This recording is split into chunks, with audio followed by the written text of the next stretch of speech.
Oh, right. So, Turtles. That's it. That's all I have to say. Nice.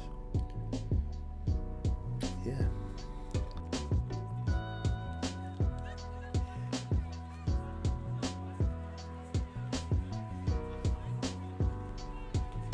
Cowabunga, and welcome to Code and Colour. I liked that. I did enjoy that. We discuss all things animation, video games, and digital drawing.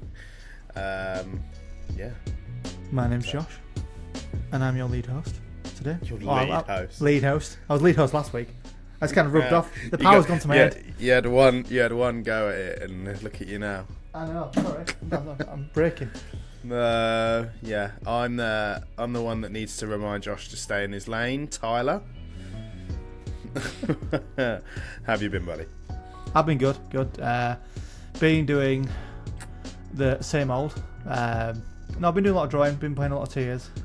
I've been drawing a great many things. I've been doing a few bits traditional. Got back into the old colouring with the felt tips, and I just ordered some felt tips actually. The Copic markers, not Copic markers though, because I'm not going to remortgage my house to buy the set. So I bought the Ohuhu markers. Some knockoff ones. Knockoff ones do the same job apparently, but they apparently work and they're very, very good. So I'll be giving them a go. Nice. And yeah, I've been playing a lot of Tears. That's what I do about it. I've climbed my first dragon. I've unlocked all the towers. Just keep going through shrines. Essentially, not doing the game. I've always stood by it. I am Link, the nomad of Hyrule, just going to do my puzzles and stuff and becoming a beast on the way and just collecting everything. Nice. That's my Tears of the Kingdom experience. I saw a little indie film. We'll talk about that little indie film later. Yeah. It was average. It was average. Yeah. But other than that, not being up to much. Just working, baby, films, and drawing. The same stuff. Just living my best life. Nice. How about you? Yeah, not too shabby as per usual. I have been. Well, I'm back now in my usual setting. Obviously, last week I was down in not so sunny Devon, and I'm back in even less sunny Leeds. I know what has happened to this summer. Oh, I don't know. It's non-existent at this point. I'm looking out my window in sadness, just like it's just proper depressing. But it is what it is. But what have I been up to? I have been playing a lot of the Miles Morales Spider-Man game. I don't know, I just had a real craving to play some Spider-Man, so got that. I've played and finished Viewfinder. Some of you might have seen that game. It was it's like the first person sort of puzzle game, and you kind of move through pictures, and like pictures become to life, I guess. It's a very cool game. I definitely recommend it. Could have been a bit longer for the price that it was. Like, it was £20, so this day and age, not that much. However, Season was also 20, and I felt like I got a bit more bang for my buck with that than I did with Viewfinder. I finished it in one day, whereas Season did take me a couple of days once I'd done sort of everything, and I've done everything in Viewfinder as well. So yeah, I mean, it was good. It was nice to sort of zone out to, but yeah, I don't know, could have been a bit more money. A bit longer. What else have I been doing? Not really much drawing at the moment. Did you enjoy Miles? I'm still going with Miles. Really like it. Love. Nice little indie project. Everything's a nice little indie project. I'm really enjoying it. It's making me more excited for when Spider-Man 2 comes out later this year. So yeah, super thrilled for that. Can't wait for it. The game's going to cost me like £400 to buy it. Yeah, because you haven't even got a PlayStation yet, have you? I know, and I'm like, do I wait it out and get Spider-Man 2 for PC when it inevitably drops on PC like 2 years? Yeah, but down the line? yeah, I can't wait. I would not be able to wait that long. I can't. I just can't.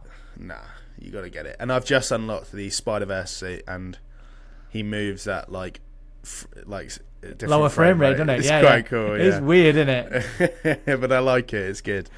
So yeah, really enjoying that. Been really into the gaming lately. Films. Have I watched any animation?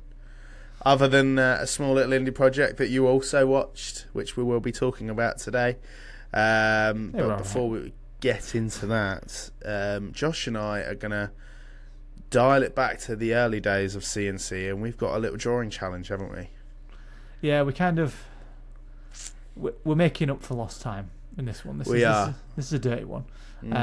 So in the vein of this little indie movie that we saw, the task that we've set ourselves, or I have set Tyler because I'm mean, is to draw turtles. You want me to draw turtles as well? Well, yeah, what was you going to draw? I don't know. You didn't specify that off air, but that's fine. I'll draw turtles. I don't mind. Fair. Okay, was you just going to draw anything? Yeah. Oh, fair. You literally didn't specify that, but that's fine.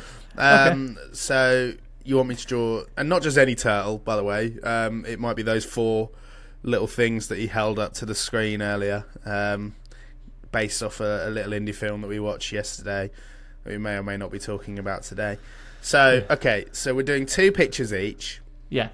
One digitally, and one traditionally, so on actual physical paper. Heaven forbid. I'm going to suck at this, but okay. So that's what we're doing. And we're going to make it basically the whole of what we're going to talk about next week. So yeah, it should be a good one. But spoiler alert, yeah. Cool. So that's what we're going to do, and that obviously segues us nicely into what we're going to be talking about today, which is the very recently released. In fact, for a lot of the world, comes out today. But for us, it came out 2 days ago, and we saw it yesterday, and that is Teenage Mutant Ninja Turtles Mutant Mayhem. Fantastic movie, lots to talk about. Shall we get into it? Let's roll. Cowabunga. So, Teenage Mutant Ninja Turtles Mutant Mayhem. Where do we even begin? Well, let's give you a bit of a breakdown of this film. So, this film came out 31st of July, so it's really new. It is an animated movie. It's currently going at 95% on Rotten Tomatoes, which is fantastic. It is just an amazing movie. It feels like a bit of an origin sort of story for the mutants, but kind of misses out a lot of the origin as well. So we kind of get a bit of a background into why the mutants are the way they are, or where they came from, and then they're kind of dealing with the consequences of the action of the mutant outbreak in New York City. Really decent movie, really fun, so funny. I was creased up all the way through this film. I really liked it. Josh, initial thoughts? Is it better than Spider-Verse? That is not an initial thought. That's where I'm at though. The bar is Spider-Verse, and that is a high bar. I think it is, but not better than Spider-Verse. I think it's on par though. Okay. Yeah, I think I would agree. I went in and I told Tyler this, and I'll be as candid as I can be. I went in with low expectations for this, as you are probably very well aware. I love me some Turtles, and it's one of those things. It's sort of, it transcends my family.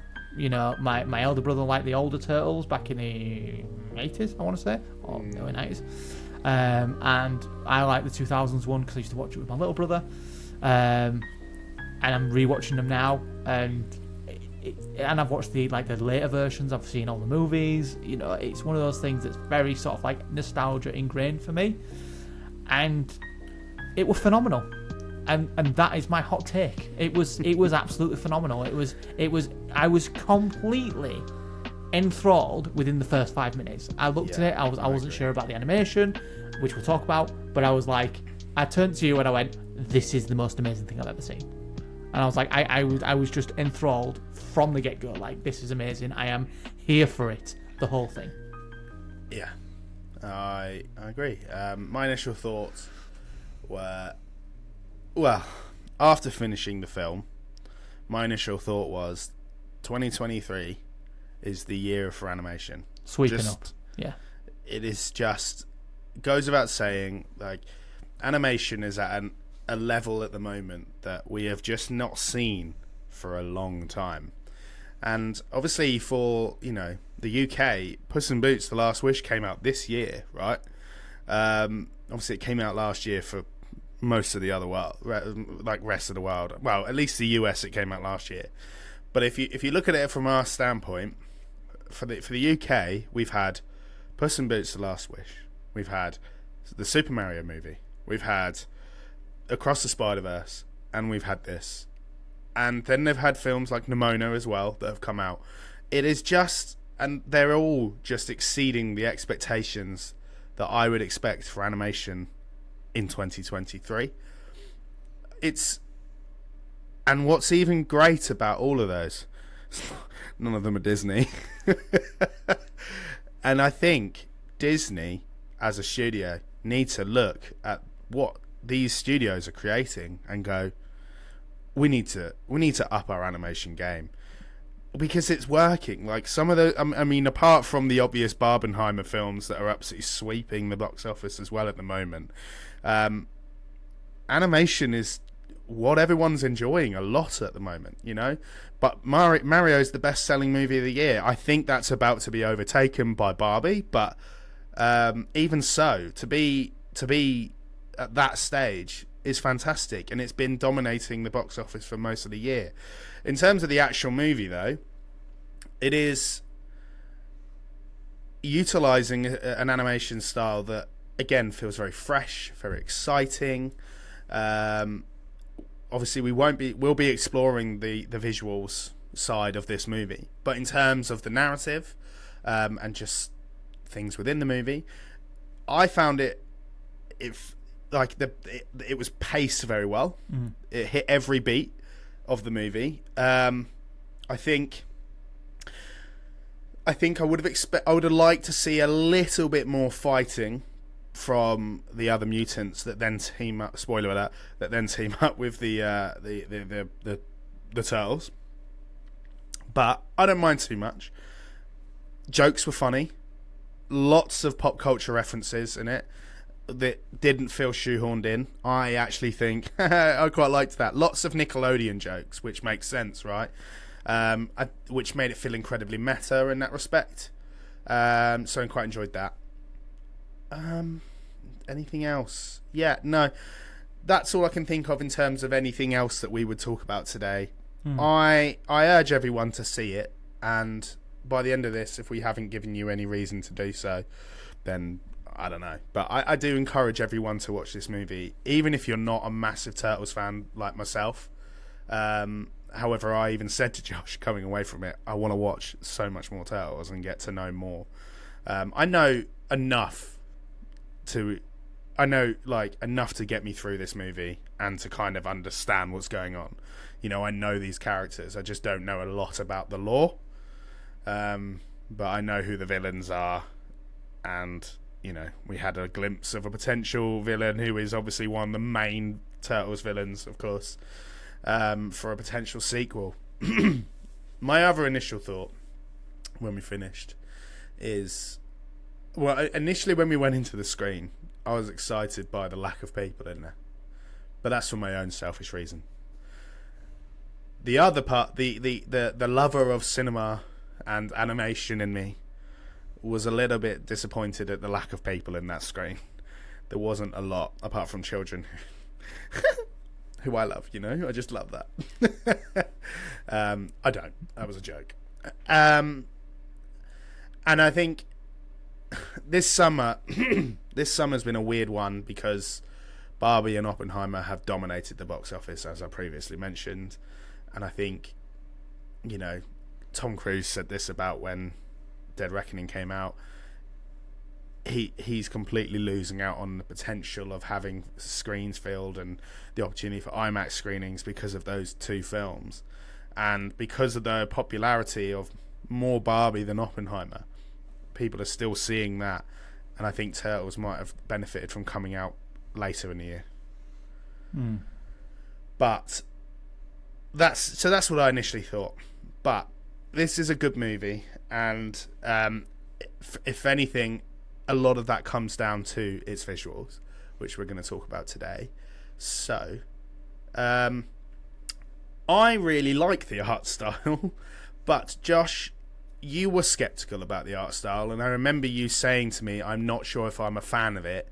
You also said to me you kind of thought it looked like claymation, which I didn't get, but I remember you saying that to me, and you're looking at me to say, did I say that? But I know you said it. What do you think of it now?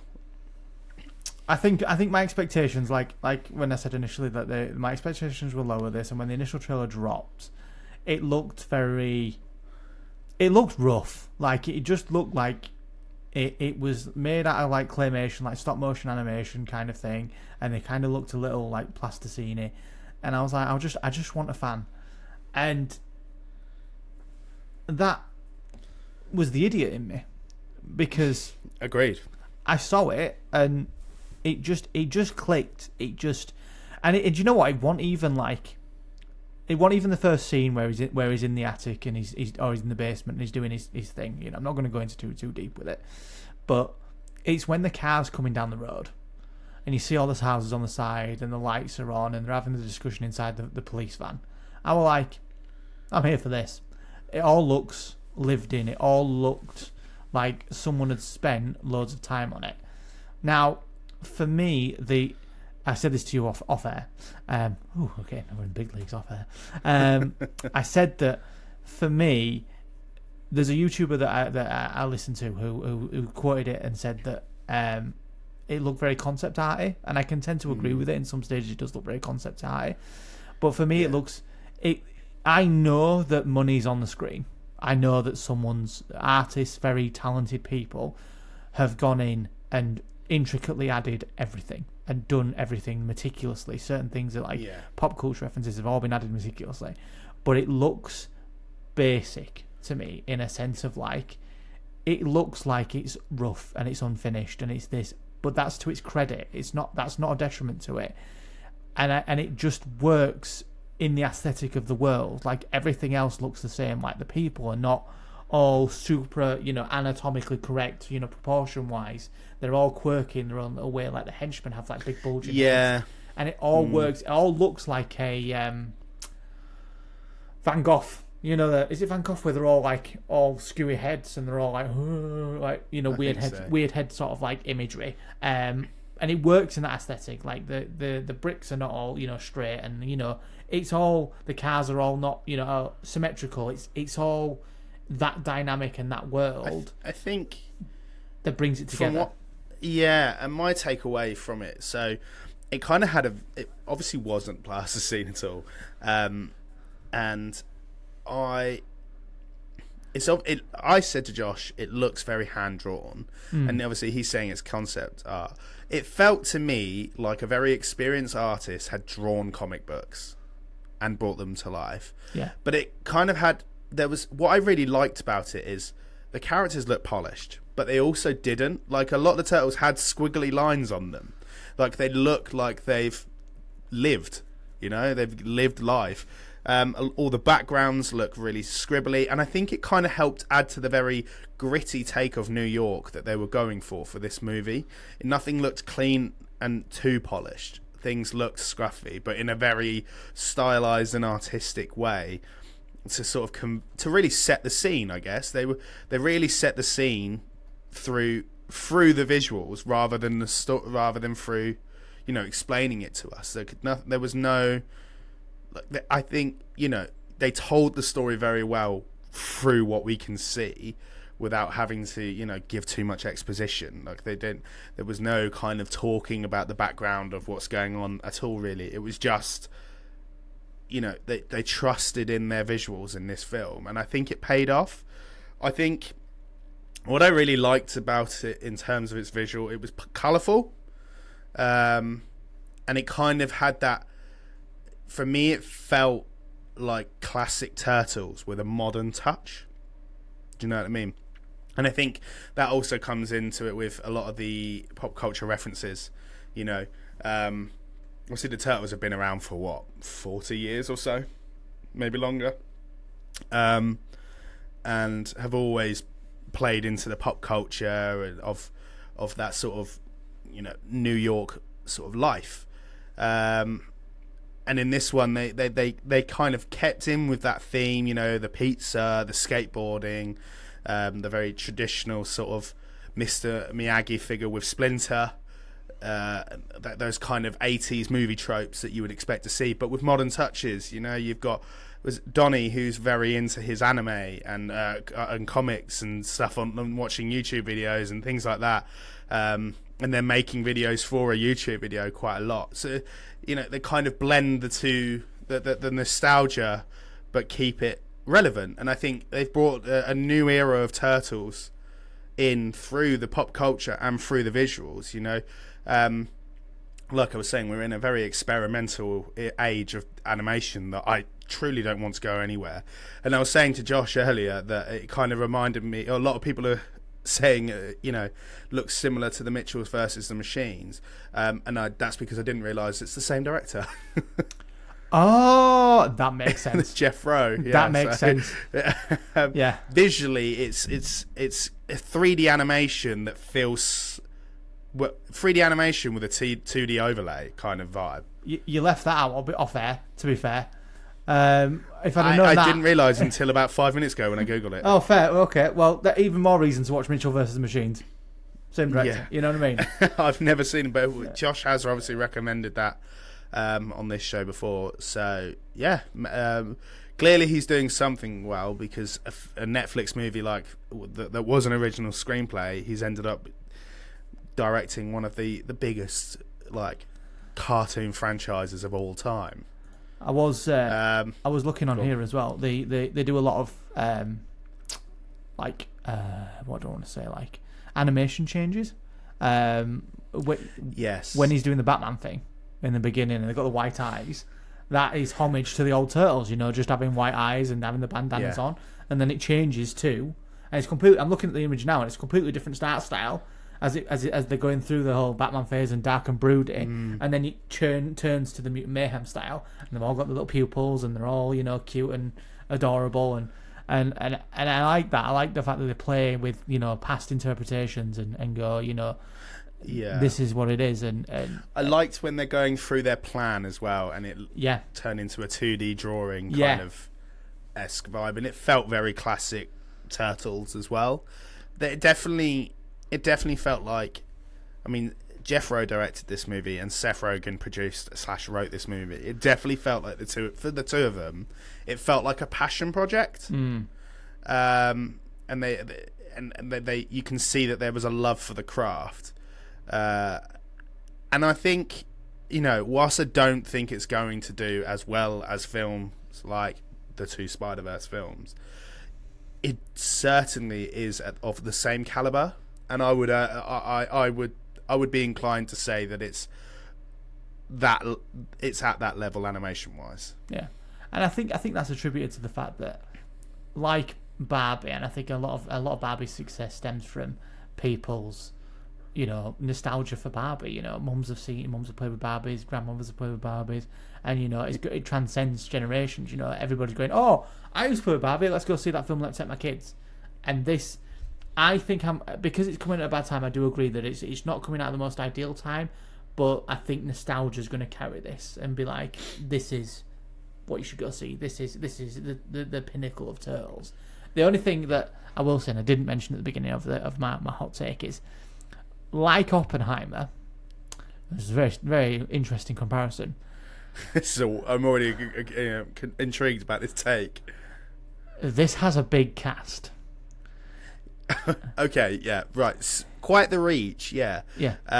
This does have a big cast, and Oppenheimer has a big cast and a lot of big names. And I've seen Oppenheimer; it's a very good film. But a lot of people that are in it, that you'd probably go to see the film to see them in it, and not in it that long, or say like 3 things. Underutilized. Yeah, right? and it's the same with this. There's a lot of mutants in this film, and a lot of people that are big heavy hitters in Hollywood probably say like 4 lines of dialogue, and that's it throughout the whole film. And I get it is a Turtles film, but I think if I was gonna say, oh, you're gonna make a sequel, just compress that a little bit. We don't need all these people saying 4 lines because they're just forgettable. I'd rather have a more focused cast, and I think that Across the Spider-Verse started to loom into that because it started bringing all these different people in and all these different Spider-Men, and it was almost, I was almost like, come on, right? Because then when they go into the 3 quarters, there's going to be the 2 teams, and there's going to be a lot of people and there's a lot of heavy hitters. But I think for this, this is one of my only gripes. You've got a lot of people in this that if you just refine those people down, they'd probably have more to do, and it felt like a lot of them didn't have a lot to do, apart from being like filler, for when the Turtles are not there, sort of thing. Yeah. But other than that, phenomenal. Yeah, I'd be inclined to agree. The focus is obviously on the 4 Turtles, and I would say a lot on Splinter as well. I was quite happy with how much screen time Splinter got as a character, but for more the other side, there was so many mutants that were introduced in this film that I don't think they got the opportunity to flourish. Like Bebop and Rocksteady have the opportunity to be really interesting characters, and I would expect them to come across a lot more menacing than they did. And I think that's because they just didn't get enough time to flesh them out, whereas we have this new character that was introduced, written for this film, Superfly, voiced by Ice Cube. Menacing. I think he was menacing, and he was fantastic. However, I would have liked more of that from Bebop and Rocksteady, who I think could have been a lot cooler. I think the problem is, and I know that's just kind of how it is, but a lot of these characters just kind of feel like brainless sort of henchmen, really. And that's all that their purpose is. But because they're such unique looking characters, you kind of don't want that to be the case.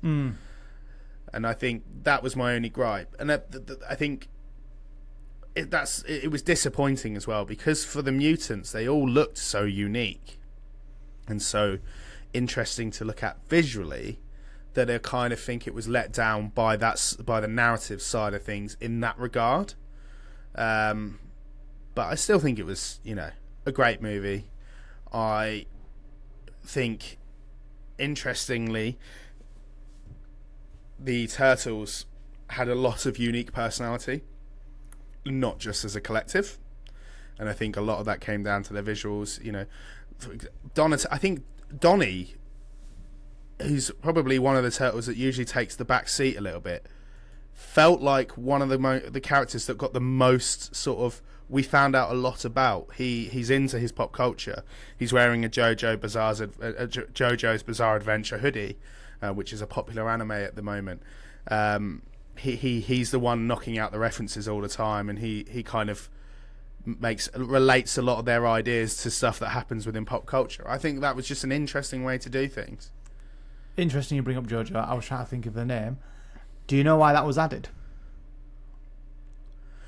I saw something about this, and it was really quite just simple, wasn't it? So the kid who plays him, they asked like, "Oh, your character's into anime. What kind of animes are new and hip?" And he said JoJo, so they added a JoJo hoodie for him at the end. Yeah, and that's it. And I was just like, "Oh, that's really cool." It's a nice little homage to the actor, right? And it really shows. It's given that we're in the time that we're in at the moment with how Hollywood is. It's nice to see that directors and writers are still treating these actors with respect, and going, cool, let's put your own little personal touch into these things to make it feel like unique to you. Because obviously for those voice actors, they're not actually in it, so they've got to give it a personal touch to make it feel like it is them. So I think that's a nice little touch, and I can't recommend it enough. Yeah, I didn't want it to end. No, I didn't want it to end. It was just fun. it was. I could have stayed and watched another hour of it though. Yeah, if I'm being 100%. honest. Yeah, 100%. I talked to my brother about this because he wants to see. He's got Mission Impossible, Oppenheimer, and I don't know if he's going to go see this, but he was like, "What are your hot takes?" And I was like, "Mission Impossible is like 3 hours of Uncharted. That's what it is." And then Oppenheimer's three hours of heavy subjects. And I went, "This is 90 minutes of awesome." Yeah, and it is. It's just 90 minutes of just beautiful awesomeness. And speaking of Donnie being one of the main characters, one of my favourite lines in the entire film was like, "How do you know how to drive?" And he's just like, "I've been playing Forza too much." I was just like, Forza Horizon, yeah. Yeah, and I was like, right, yeah, I can believe that, and like there's like certain like Avengers. That always felt like it always felt like a dig at that Sony, the Gran Turismo film that's coming out. Oh yeah. That felt like a little. To me, I was like, "Is that like a dig at that?" Because that's exactly what that felt like to me. And like they did like an Avengers reference as well, and I was like, "I'm there for it." And it was just, I was just laughing at it. I was just like, "Did he just say that?" Like that's all the film. I was like, "Did he just say that? What is that?" And it made me laugh. It made me chuckle. It really was. It really was. Really It is. It's a great film. It's a spectacle to watch from start to finish, and I think. In terms of the animation as a whole, it was obviously a 3D film that feels like a classic 2D animation film. It's kind of blending that nostalgia. And I think, the reason I think they've done that is to blend the nostalgia of, old Turtles with a new era of Turtles by bringing together the two animation styles to create a very unique looking piece. And initially when the trailer come out, I thought, oh, it's very Spider-Verse-y, but it's not. I don't think it even looks anything like even a little bit. Spider-Verse. And that to me is okay. Now that I've seen it, I think it looks more like the League of Legends show, Arcane. You look like you have a point.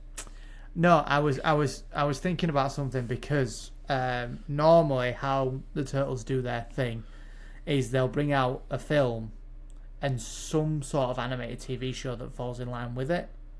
Oh, I would love to see more of this. And this is what I was thinking is, will this get a TV show as well as getting like an extra movie? Will it because it, they've got the technology, they'll be able to bash something a lot more low res than this. Like this is, they could get something out that would be similar to this and get the same actors who play the Turtles to do like a TV show. I wouldn't be surprised if there's a plan in there. Yeah, if they did more like a street level kind of storyline to follow for a TV series, I'd 100% build it up that. And then you watch the TV series and it leads into episode. I won't say episode 2. I'm saying season 2, the second movie. Yes. Which I think that normally they do, like they'll release some sort of film or something in line with it, and it'll have something to do with the TV show that comes out. So, well, there's a lot of, other than this film, there seems to be a lot of hype about the animated Turtles coming back. A lot of the classic Turtles have returned to Nickelodeon, and we've had another series recently as well within the last year or two.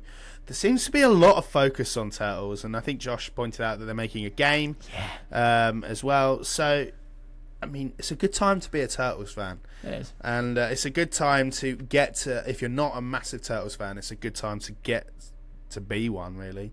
Like myself, I truly do want to, explore that universe.